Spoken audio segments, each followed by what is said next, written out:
In this podcast episode, Codie Sanchez returns as the guest after an overwhelmingly positive reception from listeners. Sanchez, an entrepreneur, investor, and founder of Contrarian Thinking, shares a wealth of practical financial wisdom, focusing particularly on how everyday people can become financially literate, grow wealth, and ultimately gain financial freedom, even from an ordinary salary.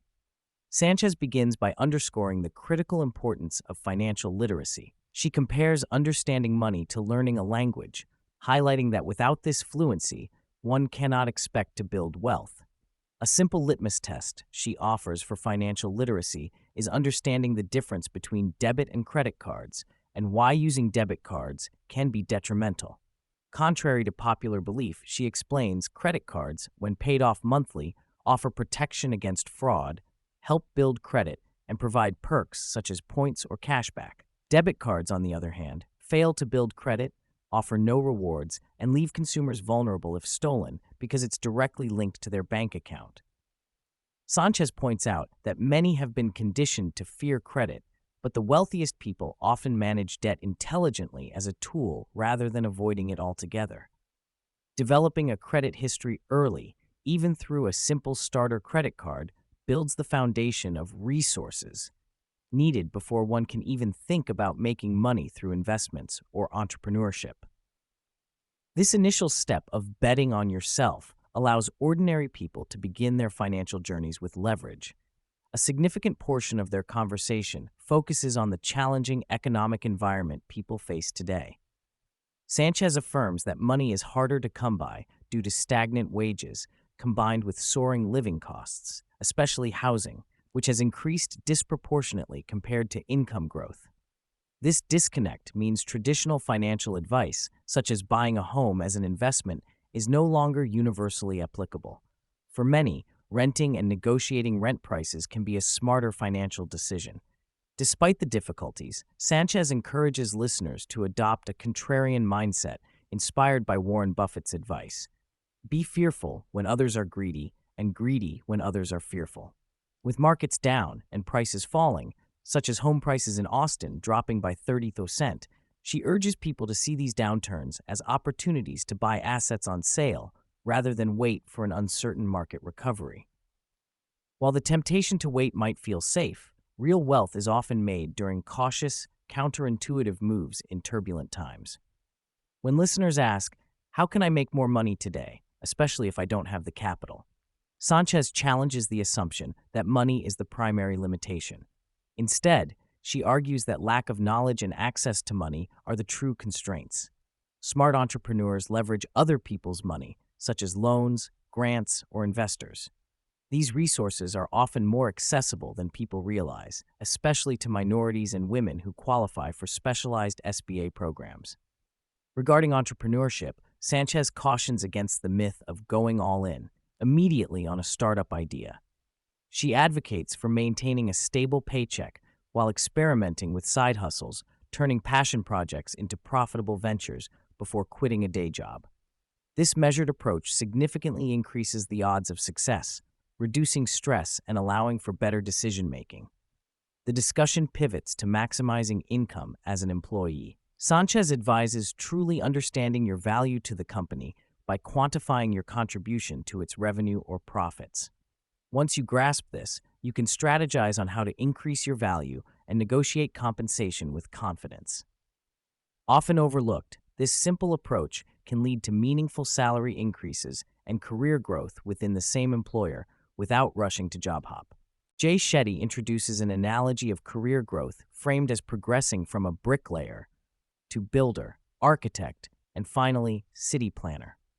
This embodies moving from basic execution to strategic vision and leadership, which aligns with Sanchez's emphasis that higher pay is less about being busier and more about taking on bigger responsibility and perspective. The speakers grapple with the myths around passive income, with Sanchez asserting that truly passive income is a misconception. Even supposedly passive ventures like vending machines require significant effort and management. She stresses the importance of loving the game of entrepreneurship rather than chasing passions alone. Passion is often confused with hobby. Success comes from embracing the process, rules, and strategy of business, not just enthusiasm for the product or service. Sanchez mentions that the richest individuals often develop obsession and discipline, applying focus on leveraging leverage, debt, or capital effectively, rather than sheer hustle. She advises embracing sprint and rest cycles, working smart, not just hard, and stresses creativity and knowledge as competitive edges in the modern economy, increasingly shaped by technology and AI. The podcast takes an insightful detour into money and dating, unpacking how financial considerations influence relationships. Sanchez highlights studies that married couples tend to accumulate significantly more wealth than singles, suggesting financial partnership creates stability and mutual long-term growth. She explains the lipstick effect, where beauty product sales rise during economic downturns, signaling societal shifts in spending habits and resilience. Discussing gender dynamics, she notes changing expectations, such as women's increasing income levels and the evolving role of men in relationships. Traditional ideas about who pays on the first date should be reevaluated. For her, whoever asks out the other should pay. The episode acknowledges the new reality where men and women increasingly compete professionally and financially, but underlines the importance of respect, kindness, vulnerability, and communication in sustaining relationships. Prenups, joint or separate bank accounts, and transparency about finances are essential to avoid conflicts and build trust. The broader message is that aligning values and open conversations about money are more crucial than superficial financial equality. Sanchez demystifies investing for the average person, especially those with limited capital. She encourages investing in oneself first by improving skills and knowledge, which provides the best return over a lifetime. Once ready to invest, she advocates starting with low-cost, diversified index funds through trusted platforms like Vanguard, moving away from risky get-rich-quick schemes like day trading or options for amateurs. She explains basic investment concepts like stocks, ownership with upside potential, and bonds, fixed income, emphasizing the importance of balancing risk and reward. Automatic monthly investing, aiming for at least 10% of income, is her blueprint to building wealth steadily over time and beating inflation that erodes cash held under mattresses. For advanced investors, Sanchez introduces private equity and direct investment in businesses or real assets as the next level, but stresses these require knowledge and experience. The episode closes with a reflection on values versus appearances.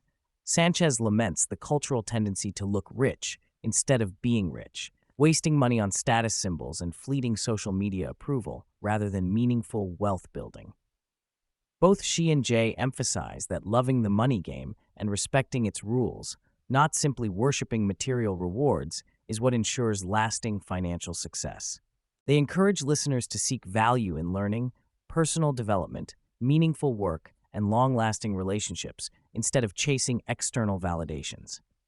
True wealth, they affirm, comes from control over your time, opportunities, and impact, not the glitter of possessions.